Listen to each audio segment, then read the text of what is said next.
California deep state పూర్తి కంట్రోల్‌లో ఉన్నటువంటి రాష్ట్రం అది అమెరికాలో. కాలిఫోర్నియా నుంచి చాలా మంది వాళ్ళు తీసుకుంటున్న నిర్ణయాలతోటి లిబరల్ లేకపోతే సంక్షేమము ఇట్లాంటి పథకాలు ఇవన్నిటికి తోటి టాక్సేషన్ విపరీతంగా వేయడంతోటి చాలా కంపెనీస్ కాలిఫోర్నియా వదిలి వెళ్ళిపోతున్నాయి.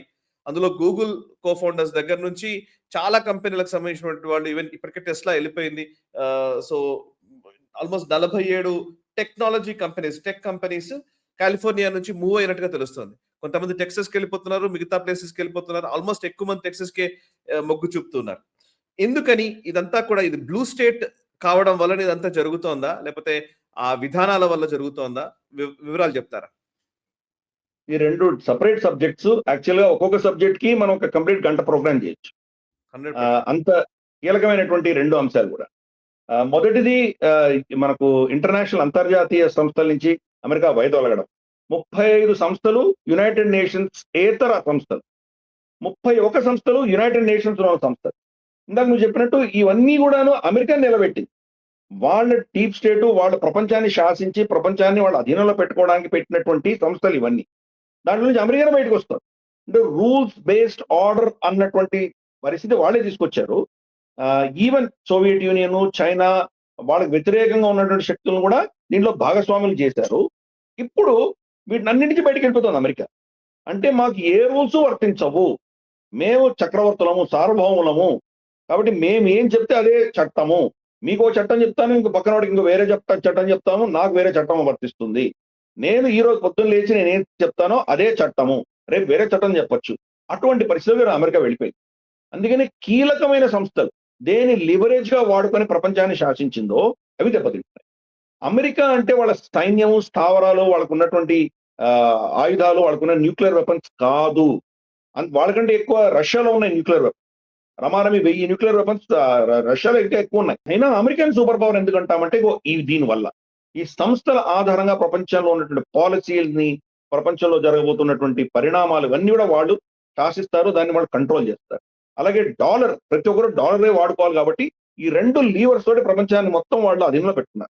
అటువంటిది ఒకటి డీడాలరైజేషన్ అవుతోంది, 2 ఈ సంస్థల నుంచి బయటకు వస్తున్నారు. సో డొనాల్డ్ ట్రంప్ అన్న వ్యక్తి స్ట్రాటజిక్ గా థింక్ చేయలేడు, ఆలోచన చేయలేడు, ప్రాక్టికల్ గా మాత్రమే చూడగలడు. అతనికి ఉన్న ఇమ్మీడియట్ సమస్య ఏంటంటే వాళ్ళ అప్పులు పెరిగిపోయి దీన్ని ఏం చేయాలో అర్థం కావట్లేదు, కన్సంప్షన్ ఆగే పరిస్థితి లేదు, దాని మీద ఇటువంటి పిచ్చి పనులు చేస్తున్నారు. కాబట్టి ఇది ప్రపంచవ్యాప్తంగా అమెరికా యొక్క ఇన్ఫ్లుయెన్స్ ఇంకా చంపేస్తుంది. ఈ 61 సంస్థలు మనం చూస్తే కనుక వీటిలో కొన్ని మనకు యుఎన్ ఏతర సంస్థలు ఉన్నాయి. దానిలో కీలకంగా భారతదేశము, ఫ్రాన్స్, యుఎస్ఏ ఈ ముగ్గురు కలిసి ఇంటర్నేషనల్ సోలార్ అలయన్స్ అని పెట్టాము.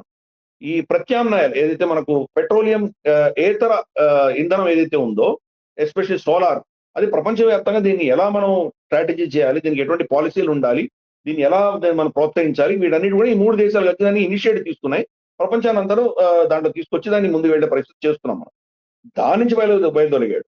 ఎందుకంటే తను ఈ ఎన్వైరన్మెంట్, ఈ పొల్యూషన్ దీనికి వ్యతిరేకం. అతను పొల్యూషన్ లేదు, పాడలేదు, ఏం లేదు, నా ఇష్టం వచ్చింది డ్రిల్లింగ్ చేస్తాను, డ్రిల్ బేబీ డ్రిల్ అంటాడు.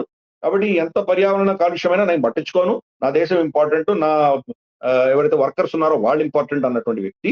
అందుకని ఈ సోలార్ నుంచి బయటకు వచ్చాడు.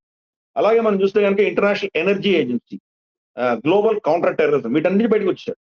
అలాగే యునైటెడ్ నేషన్స్ అధీనంలో ఉన్నటువంటి సంస్థలు కూడా, International Law Commission, Peace Building Commission, UN Energy, UN Population Fund, UN Water, ఇవన్నీ బయటకు వచ్చేస్తున్నారు.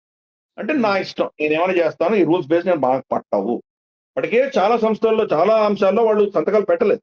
ఫర్ ఇన్స్టెన్స్ ఇంటర్నేషనల్ క్రిమినల్ కోర్టుకి సంతకం పెట్టలేదు వాళ్ళు. ఇంటర్నేషనల్ ట్రీటీ ఆన్ వాటర్ సంబంధించి మనకు అన్క్లాస్ అని ఒకటి ఉంది, దానికి సంతకం పెట్టలేదు. ఎన్నిట్లో వాళ్ళు సంతకం పెట్టలేదు. ఉన్న మిగిలిన వాటి కూడా బయటకు వెళ్ళిపోతారు.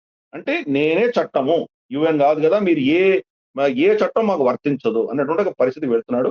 అందుకే ఇందాక నేను చెప్పినట్టు క్షీణిస్తున్న శక్తి ఇలాగే, వాళ్ళ ప్రవర్తన అలాగే ఉంటుంది. కాబట్టి ఇది ఒక మేజర్ ఒక హిస్టారికల్ షిఫ్ట్ అవుతోంది ప్రపంచవ్యాప్తంగా. అమెరికా, ఎస్పెషల్లీ డొనాల్డ్ ట్రంప్, ఇది నార్మల్ గా ఇది ఒక 40-50 ఏళ్లు పట్టేటువంటిది 10 ఏళ్లలోనే సాధిస్తున్నాడు. అమెరికా యొక్క పతనంకి చాలా యాక్సిలరేటెడ్. అందరు ఇంతవరకు సెకండ్ గేర్ లో వెళ్తుంటే 5th గేర్ తీసుకెళ్తున్నాడు. కాబట్టి గుడ్ లక్ టు దెమ్. ఈ వీడియో మీకు నచ్చినట్టయితే లైక్ చేయండి, 10 మందికి షేర్ చేయండి. అలాగే కామెంట్ల రూపంలో మీ అభిప్రాయాలను మాతో పంచుకోండి. Nationalist hub group of channels ను సబ్స్క్రైబ్ చేసుకుని తెలుగునాట జాతీయవాద జర్నలిజాన్ని ప్రోత్సహించండి. ఈ వీడియో కింద ఉన్న బెల్ ఐకాన్ పై క్లిక్ చేయడం మర్చిపోవద్దు.